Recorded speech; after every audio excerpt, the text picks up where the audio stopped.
Hi hello friends, ನಮಸ್ಕಾರ. Welcome to my channel. ಇವತ್ತು ನಾನು ನಿಮ್ಗೆ ಮಾಡಿ ತೋರಿಸ್ತಾ ಇರೋದು ಉತ್ತರ ಕರ್ನಾಟಕದ ಫೇಮಸ್ ಅಗಸಿ ಚಟ್ನಿ ಪುಡಿ ರೀ. ತುಂಬ ಚೆನ್ನಾಗಿರುತ್ತೆ ನೋಡ್ರಿ ಇದು ಅಗಸಿ ಚಟ್ನಿ ಪುಡಿ.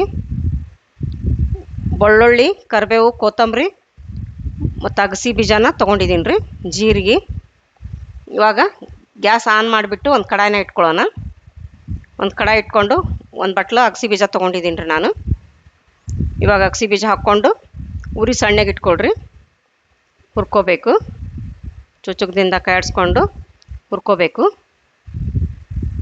ಘಮ ಬರೋವರೆಗೂ ಹುರ್ಕೋಬೇಕ್ರಿ, ಒಂದು 2-3 ನಿಮಿಷ. ಮತ್ತು ಇವು ಚಟಪಟ ಸಿಡಿತಾವೆ ನೋಡ್ರಿ. ಹಸುಗಾಗಿ ಹುರ್ಕೋಬೇಡ್ರಿ. ಹಸುಗೆ ಹುರ್ಕೊಂಡ್ರೆ ಚಟ್ನಿ ಚೆನ್ನಾಗಿರಲ್ರಿ, ಇದು ಪುಡಿ ಬೇಗ ಹಾಳಾಗುತ್ತೆ. ಅದಕ್ಕೋಸ್ಕರ ಚೆನ್ನಾಗಿ ಹುರ್ಕೋಬೇಕು ಘಮ ಬರೋವರೆಗೂ. ಮತ್ತು ಚಟಪಟ ಸಿಡಿತಾವಲ್ರಿ, ಇವು ಸೌಂಡ್ ಬರುತ್ತೆ ನೋಡ್ರಿ. ನೀವು ಹುರಿದ ಮೇಲೆ ಚಟಪಟ ಸಿಡಿತಾವಲ್ಲ, ಸೌಂಡ್ ಬರುತ್ತೆ. ಅಲ್ಲಿವರೆಗೂ ನೀವು ಒಂದು 2-3 ನಿಮಿಷ ಚೆನ್ನಾಗಿ ಹುರ್ಕೋಬೇಕು.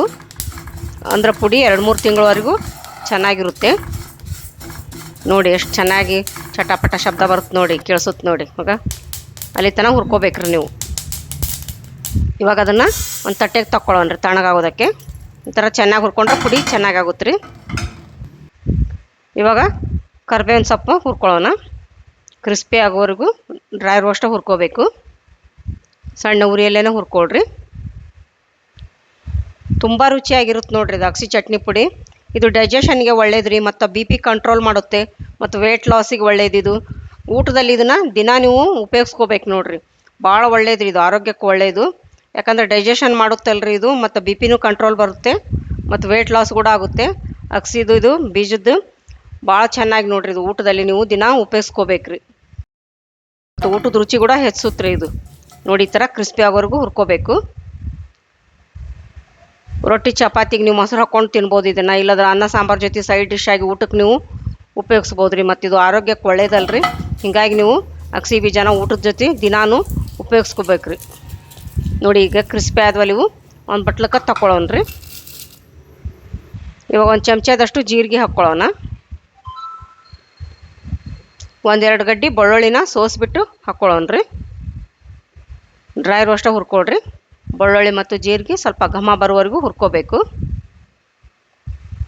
ಒಂದು 30-40 ಸೆಕೆಂಡ್ ಹುರ್ಕೊಳ್ಳಿ. ಸಣ್ಣ ಉರಿಯಲ್ಲಿನೇ ಹುರಿಬೇಕ್ರಿ. ತುಂಬ ರುಚಿಯಾಗಿರುತ್ತೆ ನೋಡ್ರಿ ಅಗಸಿ ಪುಡಿ ನೋಡಿ. ಇವಾಗ ಹುರಿದ್ಮೇಲೆ ತಗೊಂಡ್ವೆಲ್ಲ ತಣ್ಣಗಾಗ್ಬೇಕ್ರಿ ಅದು. ಇವಾಗ ಅಗಸಿ ಬೀಜ ತಣ್ಣಗಾಗಿದಾವ್ರಿ. ಒಂದು ಮಿಕ್ಸಿ ಜಾರ್ ತೊಗೊಂಡು ಪುಡಿ ಮಾಡ್ಕೊಳ್ಳೋಣ. ಒಂದು ಸ್ವಲ್ಪ ಉಪ್ಪು ಹಾಕ್ಕೊಂಡು ಪುಡಿ ಮಾಡ್ಕೊತೀವಿ ನೋಡ್ರಿ.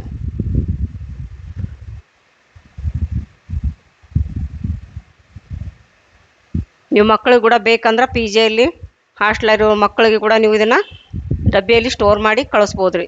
ಅವರು ಊಟಕ್ಕೆ ಇದನ್ನು ಉಪಯೋಗಿಸೋತಾರಲ್ಲ, ತುಂಬ ಚೆನ್ನಾಗಿರುತ್ತೆ ಇದು ಪುಡಿ ನೋಡಿ. ಇವಾಗ ಅದು ತಣ್ಣಗಾಗಿದೆ. ಕರಿಬೇವಿಂದು, ಬೆಳ್ಳುಳ್ಳಿ ಹುರಿದಿದ್ದು, ಮತ್ತು ಒಂದು ಸ್ವಲ್ಪ ಕೊತ್ತಂಬರಿ ಸೊಪ್ಪು ಹಾಕ್ಕೊಳ್ಳೋಣ. ಆಗಲ್ಲ ಒಂದು ಸ್ವಲ್ಪ ಉಪ್ಪು ಹಾಕ್ಕೊಂಡಿದ್ವಲ್ರಿ, ಈಗ ಒಂದು ಸ್ವಲ್ಪ ಉಪ್ಪು ಹಾಕ್ಕೋತಾ ಇದ್ದೀನಿ ನೋಡಿರಿ. ನೋಡಿಬಿಟ್ಟು ಹಾಕ್ಕೊಳ್ಳಿ ಉಪ್ಪನ್ನ.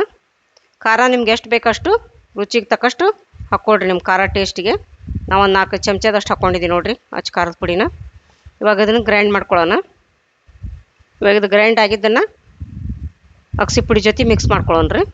ನಿಮ್ಗೆ ಈ ಥರ ನಿಮ್ಗೆ ಬ್ಯಾಡ್ ಮಾಡೋದಂದ್ರೆ ಅಗಸಿ ಹಾಕ್ಕೊಳ್ಳುವಾಗ ನೀವು ಬೆಳ್ಳುಳ್ಳಿ, ಕರಿಬೇವು, ಖಾರ ಅದೆಲ್ಲ ಹಾಕ್ಕೊಂಡು ಗ್ರೈಂಡ್ ಮಾಡ್ಕೋಬೋದು. ಇವಾಗ ನೋಡಿ ಖಾರನ ಇದನ್ನು ಗ್ರೈಂಡ್ ಮಾಡ್ಕೊಂಡಿದ್ವಲ್ಲ ಅಗಸಿ ಪುಡಿ ಜೊತೆ ಮಿಕ್ಸ್ ಮಾಡ್ಕೊಳ್ಳೋಣ.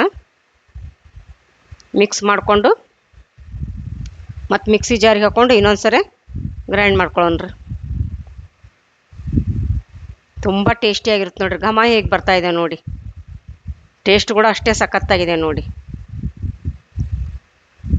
ಭಾಳ ರುಚಿ ರೀ ಇದು ಅಗಸಿ ಪುಡಿ, ಗುರೋಳ್ ಪುಡಿ, ಕಡ್ಲಿ ಪುಡಿ, ಇವೆಲ್ಲ ಬೆಳ್ಳುಳ್ಳಿ ಖಾರ, ಇವೆಲ್ಲ ಉತ್ತರ ಕರ್ನಾಟಕದ ಫೇಮಸ್ ಚಟ್ನಿ ಪುಡಿಗಳು.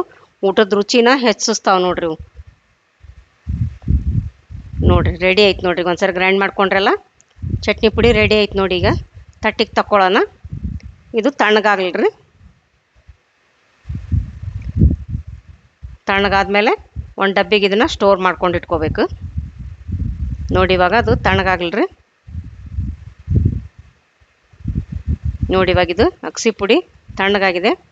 ಘಮ ಎಷ್ಟು ಚೆನ್ನಾಗಿ ಬರ್ತದೆ, ಟೇಸ್ಟ್ ಕೂಡ ಅಷ್ಟೇ ರುಚಿಯಾಗಿದೆ ನೋಡಿ. ಇವಾಗ ತಣ್ಣಗಾಗಿದೆ ಅಲ್ರಿ, ಒಂದು ಡಬ್ಬಿಗೆ ಸ್ಟೋರ್ ಮಾಡ್ಕೊಂಡು ಇಟ್ಕೊಳ್ಳೋಣ್ರಿ. ನಿಮ್ಮ PGಯಲ್ಲಿರೋ ಮತ್ತು ಹಾಸ್ಟೆಲಲ್ಲಿರೋ ಮಕ್ಕಳಿಗೆ ನೀವು ಈ ಥರ ಮಾಡಿ ಸ್ಟೋರ್ ಮಾಡಿ ಕಳಿಸಿದ್ರೆ ಅಂದರೆ 2-3 ತಿಂಗಳವರೆಗೂ ಅವ್ರು ಇಟ್ಕೊಂಡು ಪುಡಿನ ಊಟದ ಜೊತೆ ತಿನ್ಬೋದು ರೀ. ಊಟದ ರುಚಿ ಹೆಚ್ಚಿಸುತ್ತೆ. ಇವಾಗಿದು ಚಟ್ನಿ ಪುಡಿ ರೆಡಿ ಆಯ್ತಲ್ರಿ. ಇದೀಗ ಸವಿಯಲು ಸಿದ್ಧ. ಈ ವಿಡಿಯೋ ನಿಮಗೆ ಇಷ್ಟವಾದಲ್ಲಿ ದಯವಿಟ್ಟು ಲೈಕ್ ಮಾಡಿ, ಶೇರ್ ಮಾಡಿ, ಸಬ್ಸ್ಕ್ರೈಬ್ ಮಾಡಿ ಮತ್ತು ಬೆಲ್ ಬಟನನ್ನು ಒತ್ತಿರಿ. ನೀವು ಬೆಲ್ ಬಟನ್ ಒತ್ತೋದ್ರಿಂದ ನಾನು ಹಾಕೋ ಮುಂದಿನ ವಿಡಿಯೋ ನಿಮ್ಗೆ ಮೊದಲು ಬರ್ತಾವ್ರಿ. ಧನ್ಯವಾದಗಳು.